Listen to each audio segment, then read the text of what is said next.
Welcome to Tom's True Crime. Today, we take you to Vancouver, Washington. Vancouver is a suburban city that has a mix of residential neighborhoods, local businesses, and scenic natural beauty. It is the fourth largest city in Washington state. Vancouver is relatively quiet, affordable, and has a rich history, particularly in the military and trade industries. It has plenty of outdoor recreational opportunities in the surrounding landscapes. At about 2:59 in the morning of June 10, 2016, a woman called 911 from her living room at her apartment. The woman identifies herself as 34-year-old Eloimaya Trawynn. She has been stabbed, but she could not identify who the attacker was. As dispatch works to get help, Eloimaya grows weaker by the second. First responders arrive at her apartment within minutes. She has suffered multiple stab wounds. They range in depth of penetration from about half an inch to about 8 inches. The knives pierced all of the vital organs. There were lacerations down to the bone in her hand and in her fingers. She had put up a fight. She was rushed to the hospital in the hope of saving her life. She was stabbed over 60 times. Whoever was stabbing her was having a very personal grudge against her. While Eloimaya fights for her life, detectives arrive at her apartment and are immediately troubled by what they find. Eloimaya has a daughter, but she is nowhere to be found. That was a huge concern. That became the detective's main objective: to find the child. The crime scene was a bloody mess. There was a large amount of blood on the floor, on the bed, and on walls. Born on October 26, 1981, Eloimaya was valued family. Her parents separated when she was fairly young, and then her dad passed away when she was a teenager. She stayed very close with her mom and stepdad and her brother. She did a little bit of college after high school. When Eloimaya wasn't working towards her future, she liked to hang out at a local game shop. She loved sitting around with the family in the evening and playing games. Eloimaya liked all sorts of games, trading card games like Magic the Gathering, as well as tabletop role-playing games. Tabletop role-playing games are interactive storytelling games where players create characters and collaborate to tell a story. Players would take on the role of a character in a story, and their decisions and actions shape the game's outcome. In 2006, Eloimaya met fellow gaming enthusiast Garynnon Trawynn. Eloimaya and Garynnon met through their mutual interest in board games. They were both nerds. He would lose himself in video games and fantasy and playing Magic. Games were his life. Eloimaya and Garynnon began dating, and in 2008 decided to take their relationship to the next level. Eloimaya really loved Garynnon. She expected that when they got married that they would be together for the rest of her life. In November 2011, Eloimaya's dream of having a family was realized when she gave birth to a daughter. She wanted to be a stay-at-home mom and wife. But after the birth of their daughter, the couple struggled to connect. In an attempt to save the marriage, the two of them mutually agreed to an unusual approach. Garynnon and Eloimaya talked about opening their relationship. But in order for this new open arrangement to work, Eloimaya had one rule. That is, no sneaking around. They had an agreement that they would communicate with each other on what was going on. But Garynnon started not to follow the rules. Eloimaya found out that Garynnon had cheated on her at least once, going outside those rules that they had set up. At that point, Eloimaya started talking about filing for divorce. In 2012, the couple's 4-year marriage came to an end. In order to provide for her daughter, the now single mom had to play both breadwinner and caretaker. She worked at a call center to earn a living and take care of her daughter. They lived in a 1-bedroom apartment. Eloimaya got full custody of her daughter, and Garynnon had his scheduled weekends. The one thing Eloimaya complained about Garynnon was he was never good about paying his child support because he kept losing his job. To help pay the bills, Garynnon took in a roommate.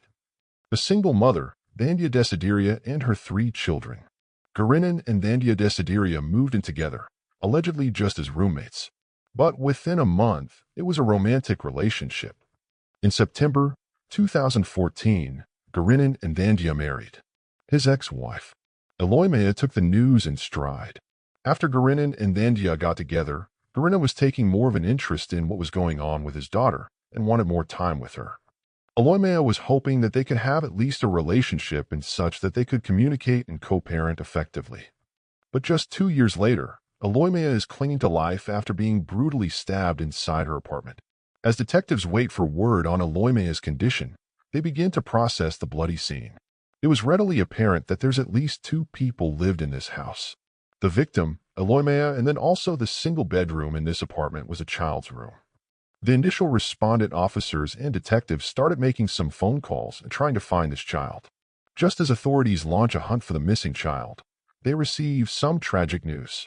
Eloimaya had died despite doctors' best efforts. Eloimaya was too far gone. She had multiple perforations to her lungs and her other organs. Judging by the amount of blood on the walls and the carpet, the injuries she suffered had put her in a situation that she could not survive. Now that police have a homicide investigation, they really stepped up their game with the search for the child. Where's the child at? Do they have a murder and an abduction? Detectives contacted Child Services Unit and determined that the child has a biological father, Garynnon Trawynn, and he lives in Ridgefield, Washington, about 10 miles or so away from where Eloimaya lived. Detectives immediately tracked down Garynnon Trawynn. They were able to contact Garynnon Trawynn and determine that the child was with her father, and this was a predetermined child custody sharing arrangement. Garynnon tells investigators he had picked up his daughter from school the day before and brought her back to his home for their weekend together. It was his turn for custody of the child. Garynnon said he didn't know anything about what had happened, and he was cooperative with the police. Garynnon and his new wife, Thandia, agreed to come to the station for an interview later that day. Garynnon obviously is important to talk with because he's the ex-spouse. It's important to get his timeline. It's important to get that information to either clear him as a suspect or to identify if he is a possible suspect. Meanwhile, investigators turn their attention back to the crime scene and piece together a theory of events. Detectives had to look around and try to take a totality of the evidence that they had in the circumstances. Detectives had observed that the air conditioner had been removed. From the outside, they could see that a cinder block could have been used by the killer to step up on, slid the window open, climbed in, and that was how they made their point of entry. The living room area was where Eloimaya had her bed. There was blood located around the bed area. Based on the blood spatter analysis and evidence at the scene, Eloimaya was likely lying in her bed when the first attack occurred.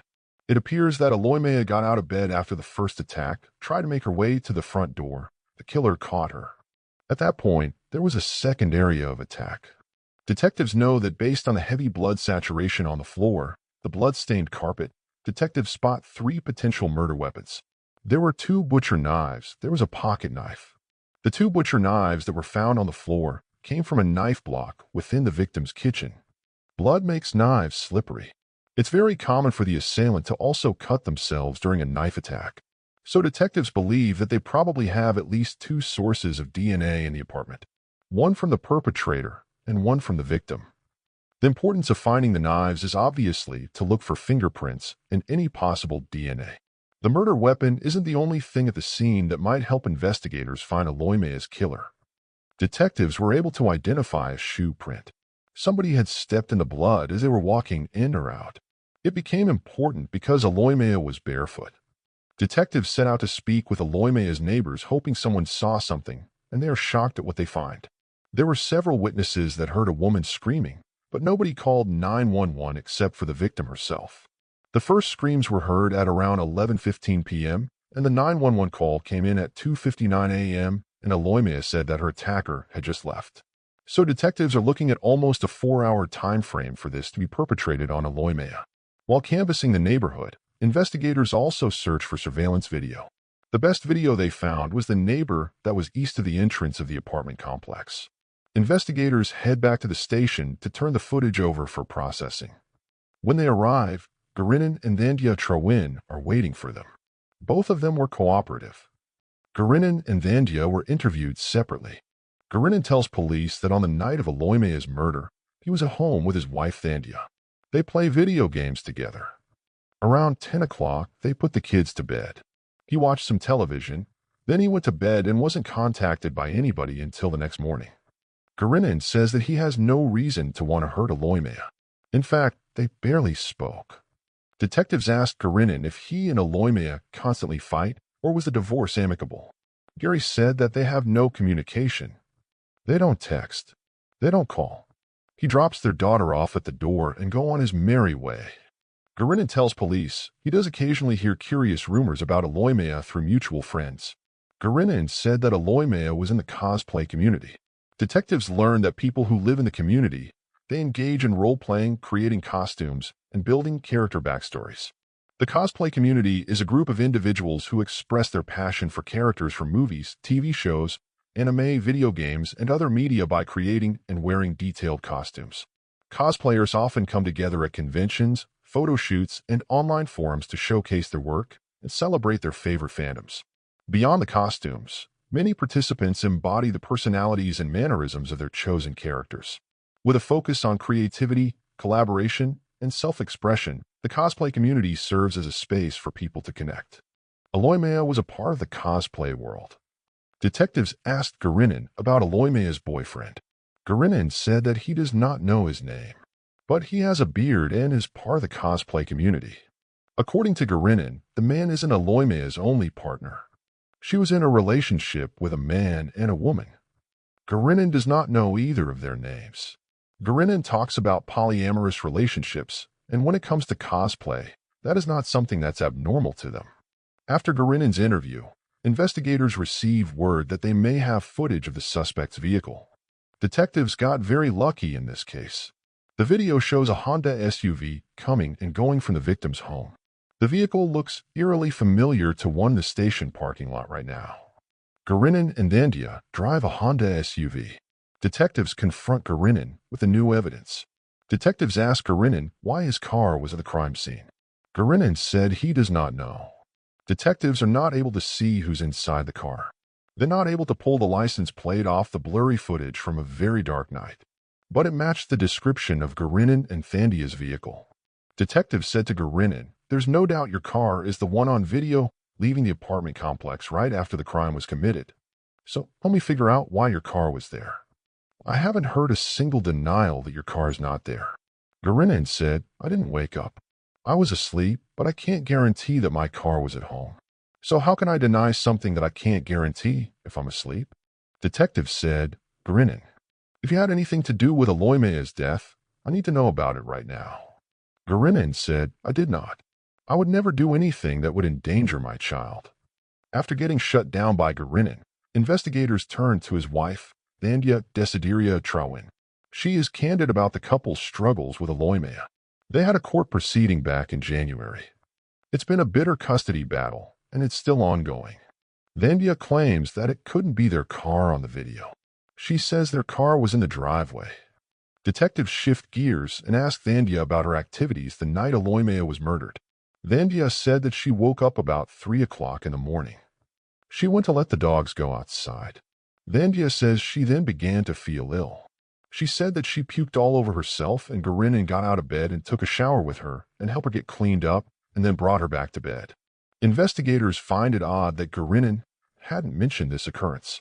That is a pretty significant event that Garynnon just didn't tell detectives. Garynnon gave the impression that they remained in bed the whole time. Those inconsistencies stuck out to detectives. Despite the discrepancies, investigators are forced to let Thandia and Garynnon go. The video was not enough. The video shows the vehicle departing, but it didn't show who was in that car. It's just not enough at that point. Investigators decide to take a closer look at the cosplay community. They looked through Eloimaya's phone call logs and found a friend of hers, Stacy. Police contacted Stacy and learned that she and her husband, Chad, were partners of Eloimaya's. Chad had a relationship with Eloimaya. They were dating as boyfriend and girlfriend, but they were in a polyamorous relationship. So they had an open relationship. Eloimaya was also seeing his fiancée, Stacy, at the time, who is his wife now. The three of them were together. Chad expected that Eloimaya would also become his wife one day. The three of them wanted to be life partners. Investigators wonder if the couple's relationship with Eloimaya had taken a turn. They asked Chad where he was at the time of Eloimaya's murder. He said that he was in hospital because of his knee surgery. Detectives asked him if his wife could have done it due to the oddity of their relationship.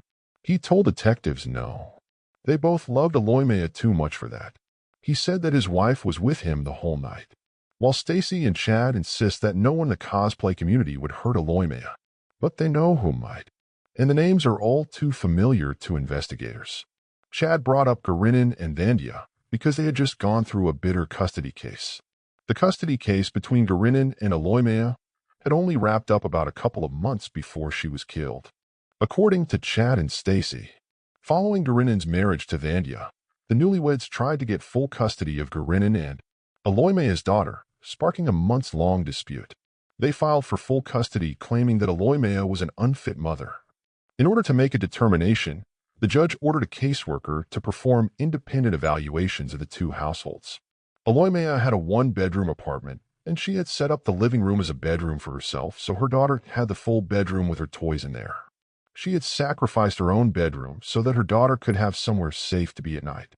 In contrast, Thandia and Garynnon's lived a very disorderly, chaotic, messy life. Their house was not a safe space. It was not well maintained. It is unkempt. Eloimaya works full-time. Garynnon and Thandia are not employed. Garynnon and Thandia have figured out how to get by on multiple different government assistance checks. They have no drive to do anything.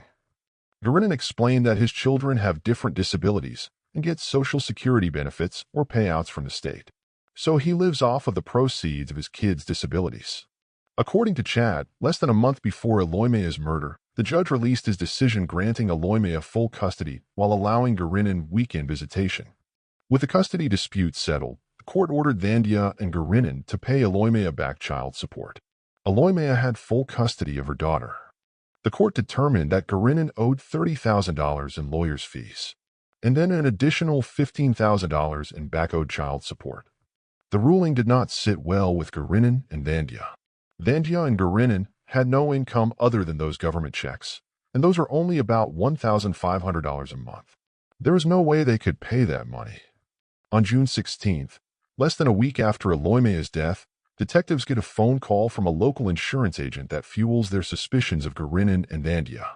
The agent tells them that Garynnon Trawynn has just rung them and asked a lot of questions about Eloimaya's $100,000 life insurance policy. He is already calling trying to collect the money. That was highly suspicious to police. Less than a week after single mother Eloimaya Trawynn was stabbed over 60 times in her apartment, all eyes are on her ex-husband Garynnon.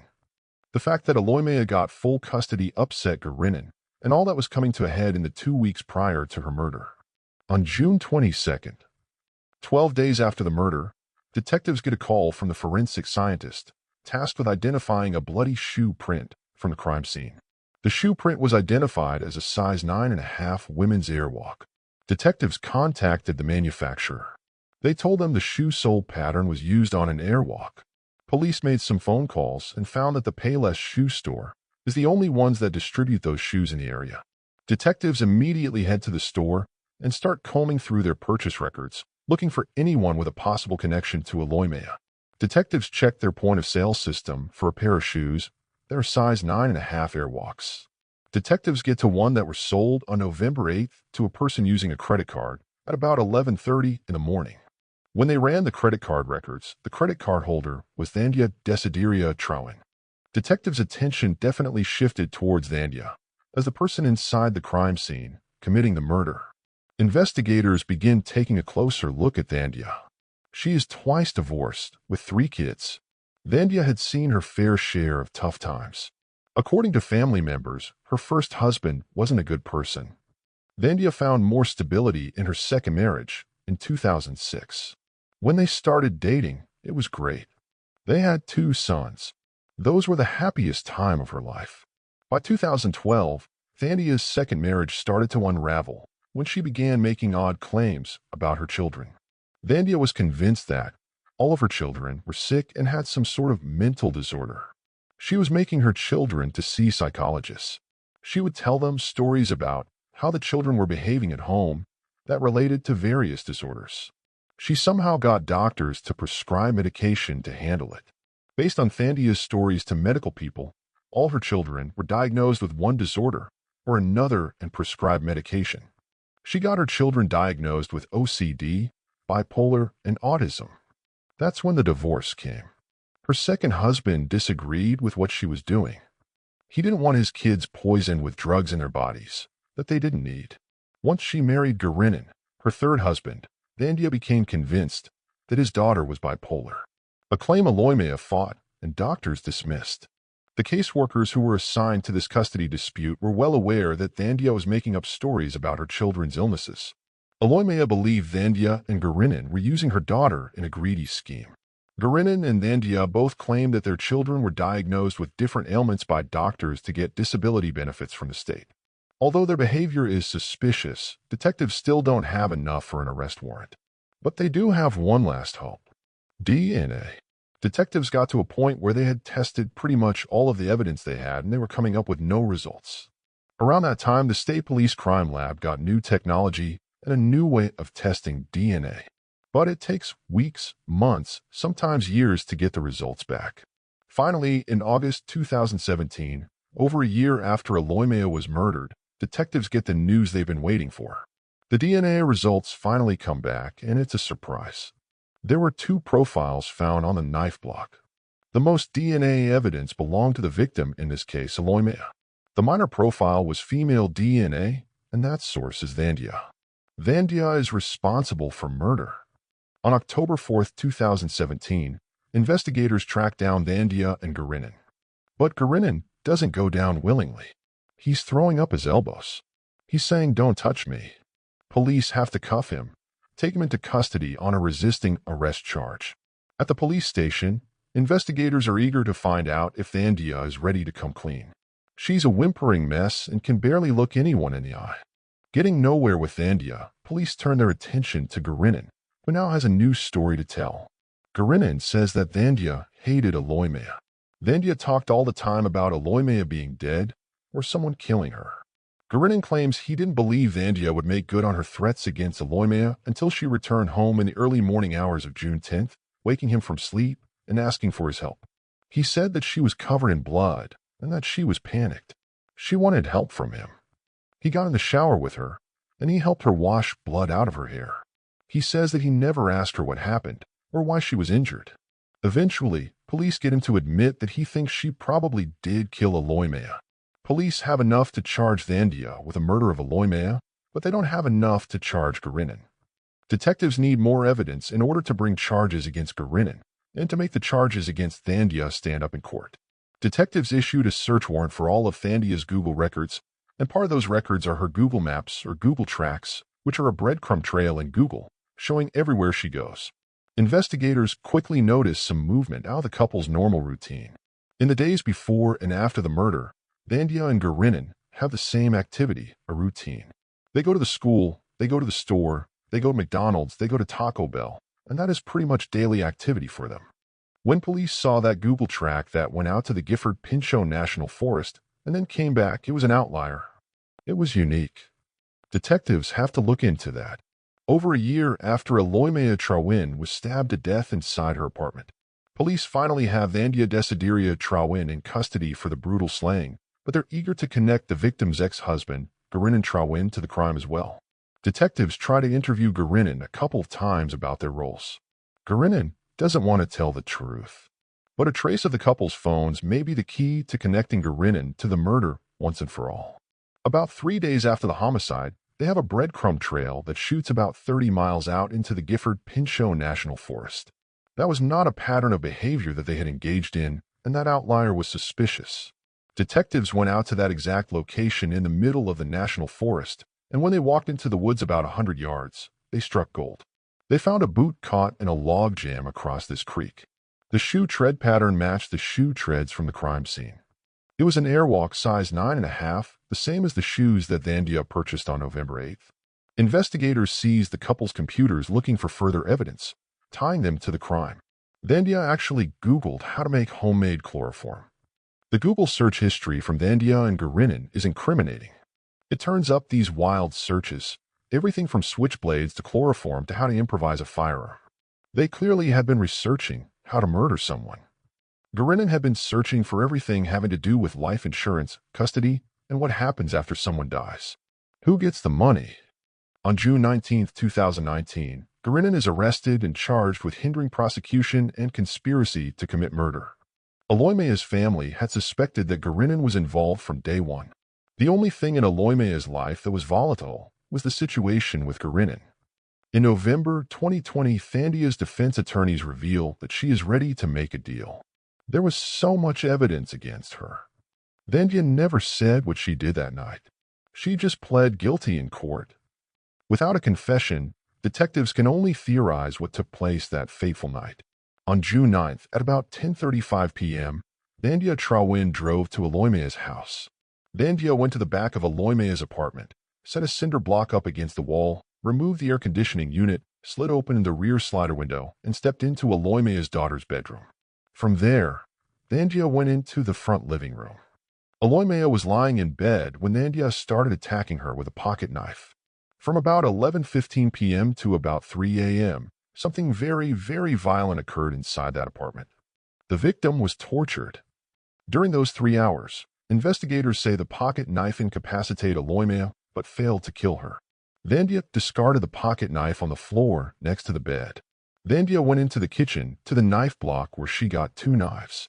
She returned to the living room to find Eloimaya trying to escape the house, making her way towards the front door. A second attack occurred. Thandia had the choice to turn back at any time, but she didn't. She continued to stab and stab and stab Eloimaya over and over for multiple hours. With Eloimaya out of the picture, Thandia could be in control of her family. Thandia wanted what she wanted, and she wanted Eloimaya gone. Thandia is sentenced to life in prison with a possibility of parole after 25 years. In August of 2021, Garynnon pleads guilty to all charges. Garynnon was sentenced to 5 years in prison. Even with Thandia and Garynnon in jail, Eloimaya's family and community will forever struggle to come to terms with the loss of one of their own. They now see the world as a little bit of a darker place. Eloimaya is remembered as someone with a big heart. She was much loved by so many, and she had so much love for everyone. Thandia and Garynnon divorced while they were in prison, and they no longer remain in contact. Thandia's children were placed in foster care following her arrest. Eloimaya's parents were given custody of her daughter. Thank you for being with me on this episode of Tom's True Crime. If you are interested in more in-depth investigations into the most perplexing crimes, be sure to like and subscribe to our channel. What are your thoughts about this case? Please share them with us in the comments below. Until next time, stay safe.